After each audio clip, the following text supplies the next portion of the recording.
ನಮಸ್ತೆ ಎಲ್ರಿಗೂ home cook ಚಾನಲ್ಗೆ ಸ್ವಾಗತ. ಬೆಳಗಿನ ಬ್ರೇಕ್ಫಾಸ್ಟು ರುಚಿಯಾಗಿರಬೇಕು, ಆರೋಗ್ಯಕರವಾಗಿರಬೇಕು, ಹಾಗೆ ಸುಲಭವಾಗಿ ಮಾಡ್ಕೊಳ್ಳುವಂಗಿರಬೇಕು. ಅದಕ್ಕೋಸ್ಕರ ಇವತ್ತಿನ ರೆಸಿಪಿ ರವಾ ಇಡ್ಲಿ ಮತ್ತು ತೆಂಗಿನಕಾಯಿ ಚಟ್ನಿ ಈಸಿಯಾಗಿ ಮಾಡ್ಕೊಳ್ಬೋದು. ಮೊದಲಿಗೆ ಒಂದು ಕಡಾಯಿಯನ್ನು ಗ್ಯಾಸ್ ಫ್ಲೇಮ್ ಮೇಲೆ ಇಟ್ಟಿದ್ದೇನೆ. ಕಡಾಯಿ ಗರಂ ಆದಮೇಲೆ ಅದಕ್ಕೆ ಸ್ವಲ್ಪ ಎಣ್ಣೆಯನ್ನು ಹಾಕಿದ್ದೇನೆ. ಎಣ್ಣೆ ಕೂಡ ಗರಂ ಆದಮೇಲೆ ಅದಕ್ಕೆ 1 ಟೇಬಲ್ ಸ್ಪೂನ್ ಸಾಸಿವೆ, 1.5 ಟೇಬಲ್ ಸ್ಪೂನ್ ಕಡಲೆಬೇಳೆ, 1 ಟೇಬಲ್ ಸ್ಪೂನ್ ಉದ್ದಿನಬೇಳೆ, ಹಾಗೆಯೇ ಸ್ವಲ್ಪ ಕರಿಬೇವಿನ ಎಲೆ, ಆನಂತರ ಇದಕ್ಕೆ ಸಣ್ಣಗೆ ಕಟ್ ಮಾಡ್ಕೊಂಡಿರುವಂಥ 1 ಇಂಚು ಶುಂಠಿ ಮತ್ತು 1-2 ಹಸಿಮೆಣಸಿನಕಾಯಿ ಇವಿಷ್ಟನ್ನು ಹಾಕಬೇಕು. ಹಾಗೆಯೇ ಇದಕ್ಕೆ ಸ್ವಲ್ಪ ಗೋಡಂಬಿಯನ್ನು ಹಾಕೋತಾ ಇದ್ದೀನಿ. ನಿಮಗೆ ಇಷ್ಟ ಇದ್ದರೆ ಹಾಕೋಬೋದು, ಇಲ್ಲಾಂದರೆ ಗೋಡಂಬಿಯನ್ನು ಸ್ಕಿಪ್ ಮಾಡಿದ್ರೂ ತೊಂದರೆ ಏನಿಲ್ಲ, ರುಚಿನೇ ಆಗುತ್ತೆ ಇಡ್ಲಿ. ಆನಂತರ ನೋಡಿ ಇದನ್ನು ಹುರ್ಕೊಳ್ಬೇಕು. ಕಡಲೆಬೇಳೆ ಕಲರ್ ಸ್ವಲ್ಪ ಚೇಂಜ್ ಆದ ನಂತರ ಇದಕ್ಕೆ 2 ಕಪ್ಪಷ್ಟು ಉಪ್ಪಿಟ್ಟು ಮಾಡುವಂಥ ರವೆಯನ್ನು ಹಾಕ್ತಾಯಿದ್ದೀನಿ. ಸಾಮಾನ್ಯವಾಗಿ ನಾವು ಉಪ್ಪಿಟ್ಟು ಮಾಡಲಿಕ್ಕೆ ಯಾವ ರವೆಯನ್ನು ಉಪಯೋಗಿಸ್ತೀವಿ ನೋಡಿ, ಅದೇ ರವೆಯಿಂದ ನಾನಿವತ್ತು ಇಡ್ಲಿ ಮಾಡ್ತಾಯಿದ್ದೀನಿ.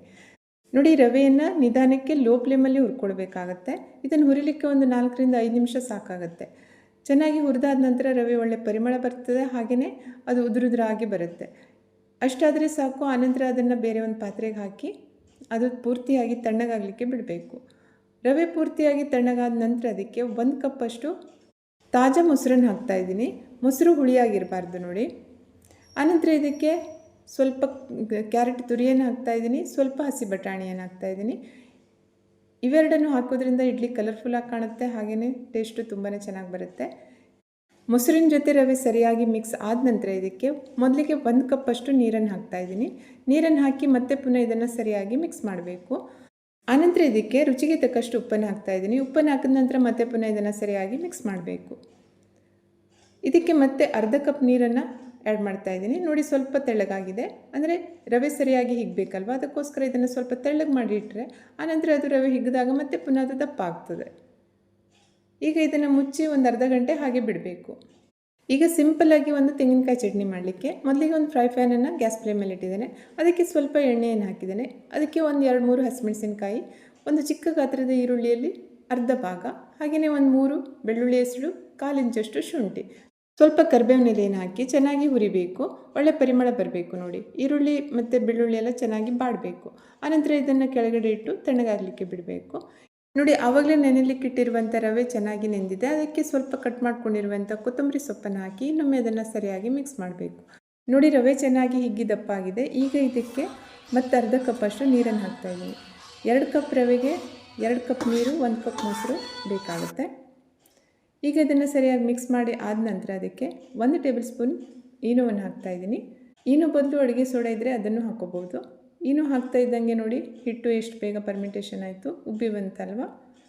ಅಡುಗೆ ಸೋಡಾ ಅಥವಾ ಈನೋ ಏನಾದರೂ ಹಿಟ್ಟಿಗೆ ಮಿಕ್ಸ್ ಮಾಡಿ ಹಾಗೆ ಜಾಸ್ತಿ ಹೊತ್ತು ಬಿಡಬಾರ್ದು, ಅದನ್ನು ಕೂಡಲೇ ಬೇಯಲಿಕ್ಕೆ ಇಡಬೇಕು.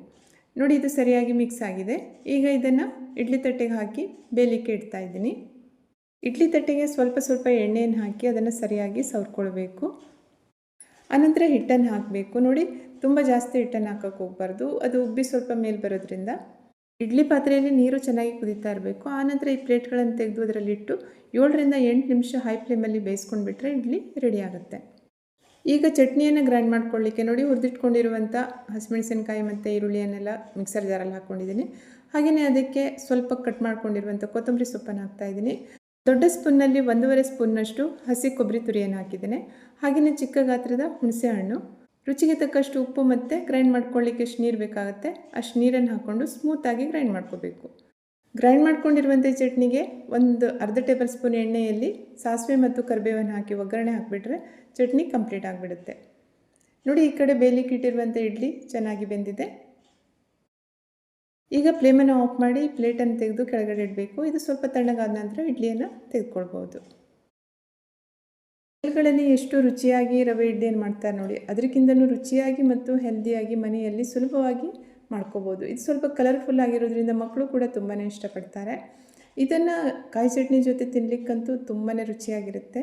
ನೀವು ಸಹ ಟ್ರೈ ಮಾಡಿ ಸುಲಭವಾಗಿ ಮಾಡ್ಕೊಳ್ಬೋದು. ತುಂಬಾ ಘಮ ಅನ್ನೋ ಪರಿಮಳ ಕೂಡ ಬರ್ತಾ ಇದೆ.